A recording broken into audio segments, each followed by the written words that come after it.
Hey family, good to see you again. BC Moore, Sports Probe. Under the weather, been under the weather now for about 4 to 5 days. Trying to get back on it, so be patient with me today. But it's good to have you in my. I'm glad it's good to have you have me in your living room or wherever you might be today. Thank you. I appreciate that. Today we're going to talk about a little bit of women's college basketball, a little bit of WNBA, some NFL news and notes. NFL Championship Week picks you're gonna get, and also you're gonna get my news and notes in the NFL, and a little interesting information about the NHL and how they're better than the other three sports and how they handle the situation. But we'll move forward. The Women's College Basketball NCAA Tournament Committee revealed a 16-team seeding order for the NCAA tournament. The number one team was South Carolina, Dawn Staley's crew, which is no surprise. Stanford at number two. NC State Wolfpack and the Tennessee Volunteers flip-flopped. So NC State moved into the 3 spot, and Tennessee Lady Vols moved into the 4 spot. Louisville, Indiana, Texas, and Arizona are the 5 through 8 teams. And 9 through 12, Michigan, Iowa State, UConn, and LSU. And I didn't put the last 4 in because that's going to change. I could have, but I don't want to. Because after the games that are played this weekend, that's going to change big time. Most of the teams 1 through 12 are pretty much locked in. Maybe might flip flop a little bit, but that 13 through 16, that's going to change. That's going to change. If not now, if it didn't change last night, it's going to change real quick. But these teams are the top 12 with South Carolina being on top. And by the way, South Carolina and UConn were supposed to play a game on Tuesday, Wednesday night. They got canceled because of the COVID situation, the travel. Both teams felt like it was more important to play their conference schedule than to play this game. Now they're looking to reschedule it, but it's really not necessary. Looking like right now, the only time we get a chance to see these two teams is going to be if they meet up in the NCAA tournament that I just talked about, and it's a possibility. I mean, UConn has been playing a little bit better. They're still 11th in the country, but at the same time, they've been playing a lot better, and they might get Paige Beckers back, their superstar guard from last year, freshman of the year in the country. That said, I think that's a wise decision. You don't want to put these student athletes in jeopardy any more than they've already been. I think it was a smart decision. Even though as fans we're gonna miss an outstanding. We got to miss an outstanding game. I mean, those two teams. I mean, they're the creme de la creme of the crop right now. And even though UConn is at number 11, that's still a fantastic game that you had to watch. I mean, that you could have been watching an NBA game. Say, oh, let me check out this South Carolina UConn game. You know, I would have. So, and I know it's a lot of ladies out there who would have definitely checked in, and a lot of guys who are interested in watching these college basketball teams because, let's face it, a lot of these young ladies are moving on to the NBA, WNBA, and as I found out this week, they will be starting their season in May. Haven't given a definite date. But in May, the WNBA season will start, and the draft will be happening as well. So we need to keep a eye out on what's happening with not only women's college basketball, all women's sports, but the WNBA coming up soon here as the months move forward and we start to get wound down from the NFL. Some news and notes in the NFL. Some hiring. Some coaches were hired. The Giants took Brian Daboll.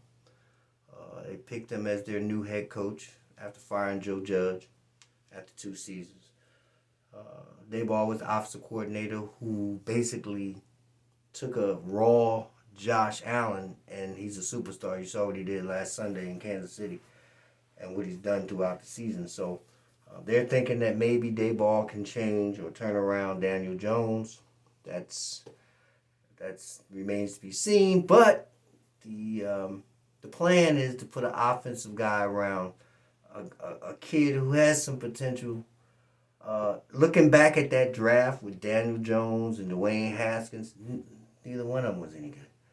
Dwayne Haskins kicked himself out of the league by himself. He did it on his own.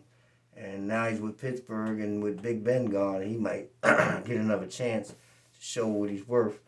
But that's it. Brian Daboll, a new head coach in New York. And Nathaniel Hackett was picked by John Elway to take over the Denver Broncos. Now, mind you, Hackett was the Green Bay offensive coordinator for Aaron Rodgers. And if you know, Aaron Rodgers' future is up in the air in Green Bay, him and Devontae Adams. So if the pick for John Elway was to say, hey, maybe he'll bring Aaron with him. If he does, you go into a hell of a division then. I mean, you got Pat Mahomes, Justin Herbert, Derek Carr, and then Aaron Rodgers. And you know Devontae's coming with him. So they're going to be an immediate splash. And that might be the second toughest division in football aside from the NFC West. So let's just keep an eye and see what happens with that. Now, Chicago Bears. Listen. Nothing against them hiring Matt Eberflus. But I'm going to be honest with you. He was a D coordinator in Indy. They had a stout defense, but Chicago don't need defense. They got defense. They need offense. And why wouldn't you hire a Brian Leftwich, a Eric Bieniemy, a Joe Peterson, for that matter, quarterback guys who can run an offense, guys who can take a young quarterback and groom him and make him better. You get another defensive guy. So your next big hire in Chicago is your offensive coordinator. That's just my opinion.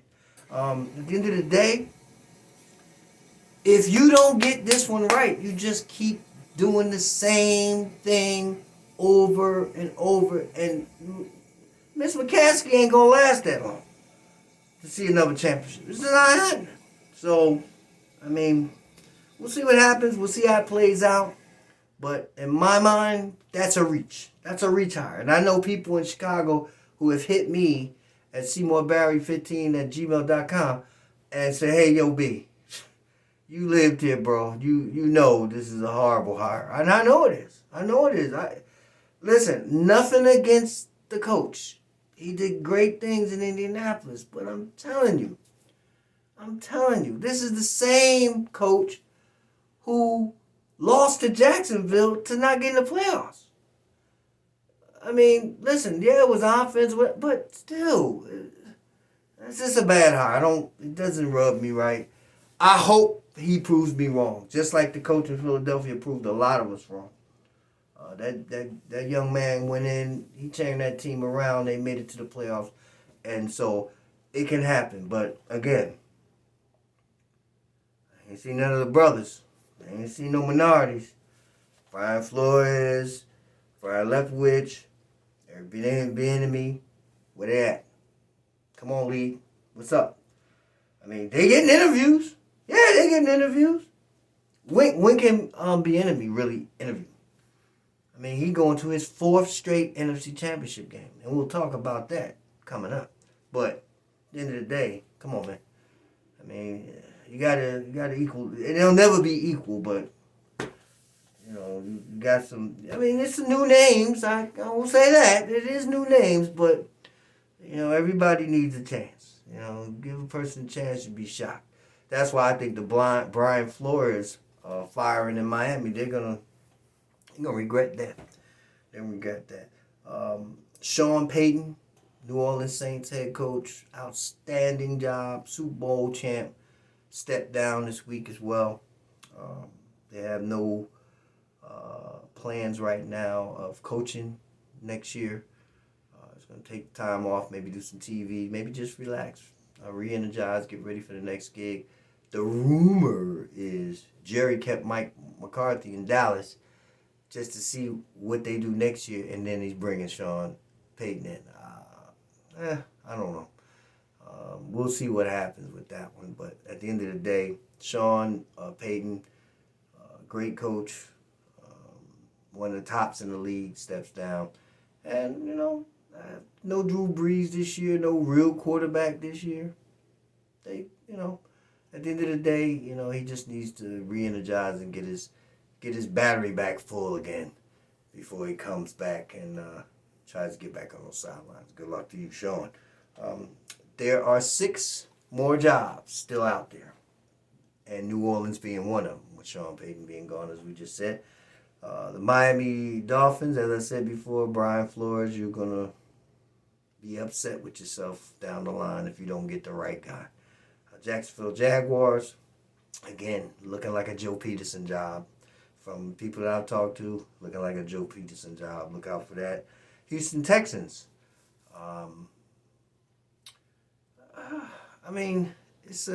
You basically use David Culley. So now you need to come up with somebody to rebuild that team. So we'll see what happens there.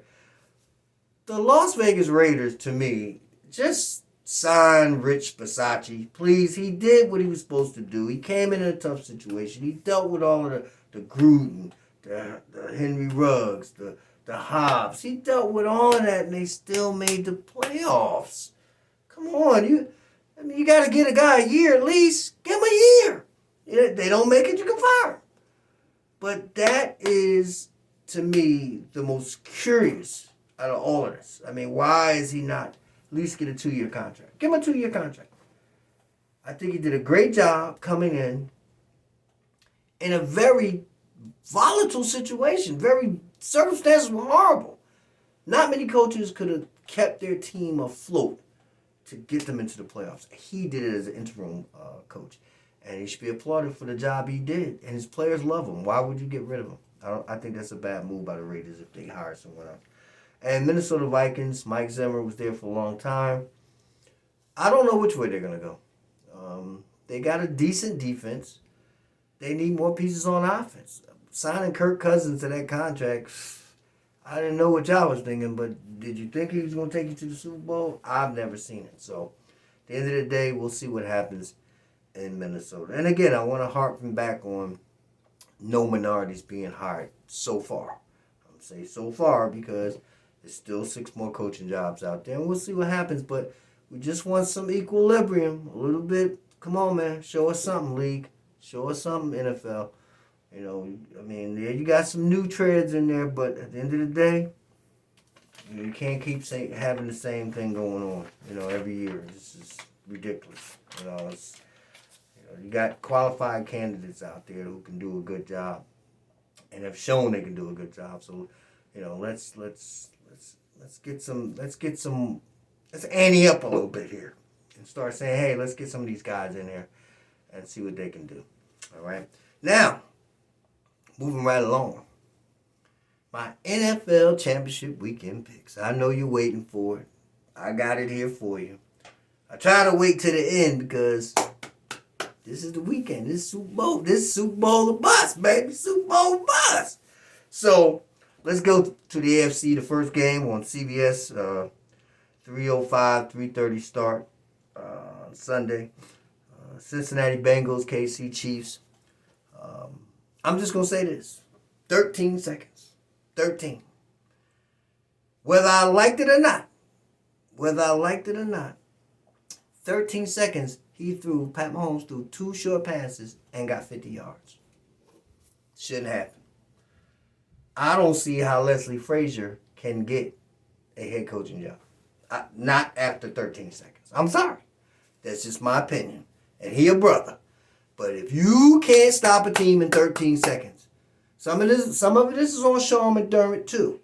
But you cannot let a team get a field goal in 13 seconds. They start from 25. Sorry. It's just my opinion. That said, Kansas City did it. They move on to their 4th straight AFC Championship game. Let me say that again. 4th straight AFC Championship game. I heard a stat on TV that blew my mind. They said, Kansas City the first team ever do it. No, they ain't not. Look it up. The Buffalo Bills went to 4 straight AFC Championship games and 4 straight Super Bowls. Yeah, they lost them all, but they went. So whoever gave that stat up, somebody needs to just say, "Yo, man, you ain't looked that up right." I've been doing that for years. That's a bad stat. What they gave. I said, as soon as they said it, I'm like, nah, that ain't true. I knew that off the top of my head. Bills went to 4 straight AFC Championship games. Matter of fact, the one game that they came back from against Houston in the divisional round, they were down like about 30. And they came back and won with Frank Reich at quarterback. So that said, Kansas City is playing Super Bowl football right now. Early in the season, they had to find their way, and they were hunted. Everybody was coming after them, let's be honest. And they had to get their act together. But these last weeks, they've gotten into a groove, and having that bye week was good for them because it gave them an opportunity to heal up, rest up, and they had to play up. Listen, they needed that whole week off to recover, and they're gonna need another week, which they don't have because they about to go up against a juggernaut in these Cincinnati Bengals. This is a no joke game. Cincinnati beat them. Okay, can they do it again? I'm gonna tell you that. I'm gonna tell you that by the end of the show. But I tell you this: Joe Burrow, Jamar Chase, they ain't no joke, and they're gonna put a bracket around Jamar Chase. So now Tyler Boyd, T. Higgins. This is when these guys were there before Joe Burrow. And these guys were the number 1 and number 2 receivers. So now they're gonna get to show their stuff. Now they're gonna be needed in order to get Jamar Chase open. Because once they start catching passes, I see Kansas City defense, they need the Honey Badger back. Tyrann Mathieu. They need him back. But if he's limited, doesn't matter if he's back or not. Doesn't matter. But he's such a calming veteran presence. He's a superstar at the safety position. He can play the safety, he can play the dime, he can play the nickel, he can play corner. But he's the defensive signal caller for that secondary. And the mistake that were made against Buffalo, would they have been made against with Tyrann Mathieu back there? Could be, but we'll never know. End of the day, if the Honey Badger is back, it's a tighter secondary. That said, Joe Burrow is a beast. And he's looking forward to this meeting. You know, he saw what Kansas City did. He saw what Mahomes did. He's like, hey, we can do that. This game is going to be high scoring.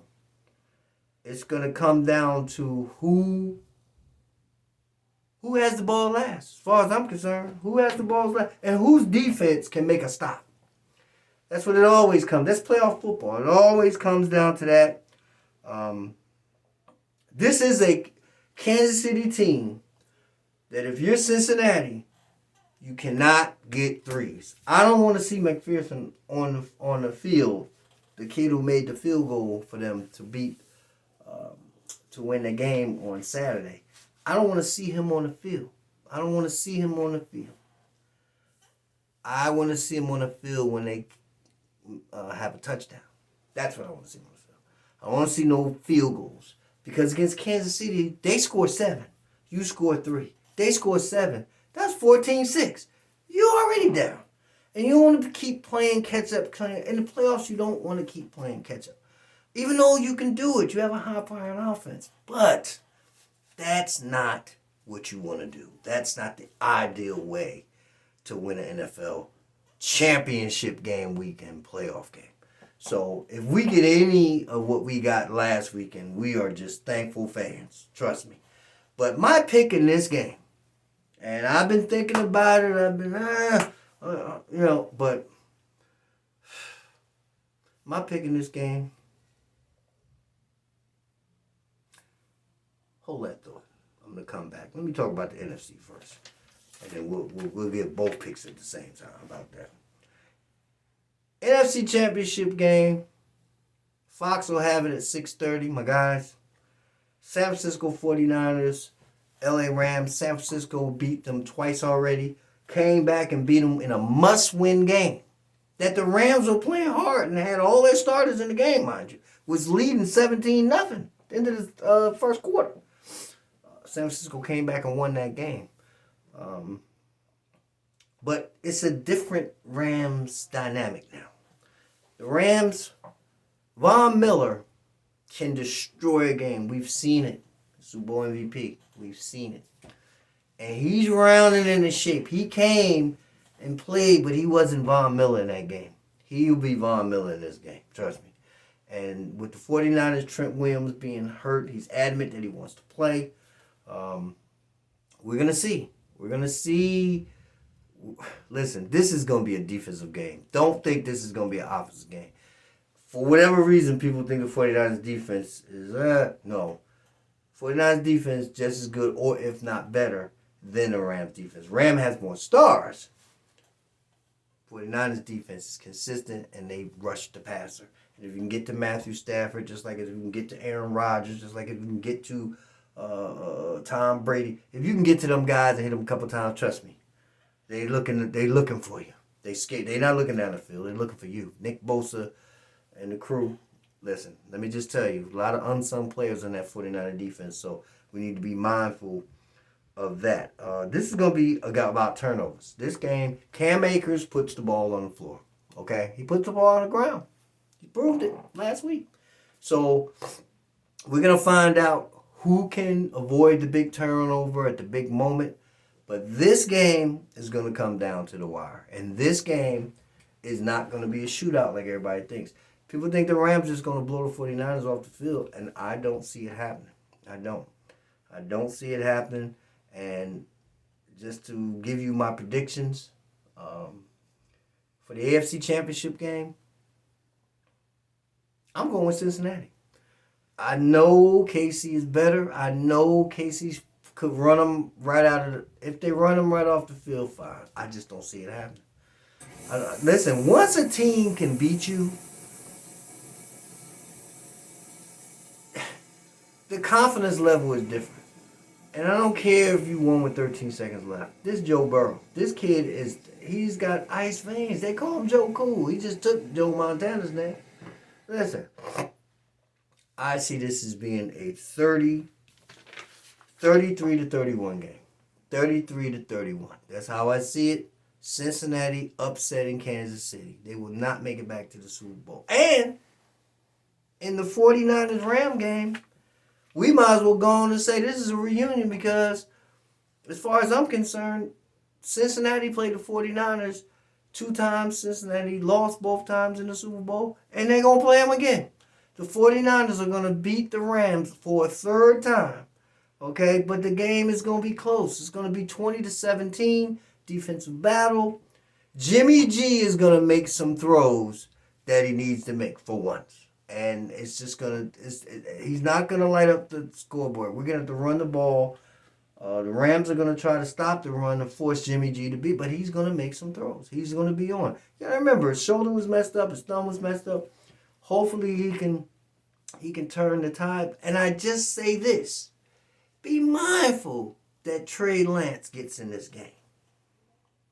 I think Trey Lance will get in this game and do some positive things. So just be watching out for that. Because if Von Miller and Aaron Donald, those guys are putting too much pressure on Jimmy G, Trey Lance got to play in this game. And it could be the difference. I think Jimmy G will make some throws. I think Trey Lance will make some running decisions with the football at the quarterback position that might make the difference at a point in the game. But it's going to be a team effort if they do it. So let's just see what happens. I take the 49ers 20-17. I take the Cincinnati Bengals over the Kansas City Chiefs. I take them 33-31, and I look at the 3rd time in the making. Cincinnati 49ers Super Bowl. Let's see what happens. Now, there was a story.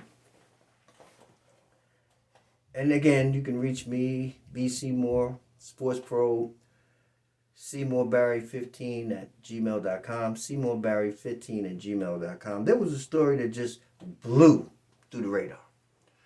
And it has something to do with the National Hockey League. But P.K. Subban is one of the top defensemen in all of NHL hockey. And he's a brother. He's African-American. He has a little brother who plays in the minor leagues, the AHL. It's called the ECHL Hockey League. Okay, so his team is the South Carolina Stingrays. The team they played was the Jacksonville Icemen. And there was a melee in overtime. The game went to overtime. It was a melee in front of the net. You know, these guys get physical. They want to start fighting. So Jordan Subin, his name is, PK's brother, got ready to fight this. I was ready to throw blows with Jacob Panetta. He's a defenseman for Jacksonville. And it was alleged and saw by everybody in the arena that Jacob Panetta started making these monkey gestures at him. These racist monkey gestures. And Jordan went over and smacked the heck out of him, started beating him. Next thing you know, he's down there. Oh, no. Come on, man. The game is not for that. The hockey league even said it and came down with the hammer. 30 games, you suspended, bro. NHL looked at it and said, no. He gone. He out the league. We're not having that. That's not what our league is about. PJ Subban was really upset about the whole thing when he found out. It was a situation where he had to get his family together so that they would stay in the right frame of mind after something so disgusting, so disgraceful, so racist. Like, this is hockey now. This is hockey. And I applaud the NHL. I applaud the AHL. I applaud the ECHL. 30 games first, which, okay. But they said, bye, you done. You suspend, you out of here. Go get some courses and being a better person. And we'll talk to you 2 years down the line. I might come back sometime, I don't know. But the fact that they did it, Major League Baseball, NBA, NFL, swift actions. The NHL did not play around, and for that I applaud them. That said, was this a 30-second blip on our screen? Because I didn't see it on the shows on ESPN and Fox and NBC Sports and CBS. I didn't see it. I didn't hear Stephen A. Shannon Sharp, T. Barber, Hugh Douglas. I didn't hear these guys talking about this. You know, I missed it. Maybe I missed something. You know, brothers that we had in that could talk about this thing, who usually talk about stuff like this, I didn't see it. I didn't see none of the star athletes talk about anything. It was a blip. It was like, he in hockey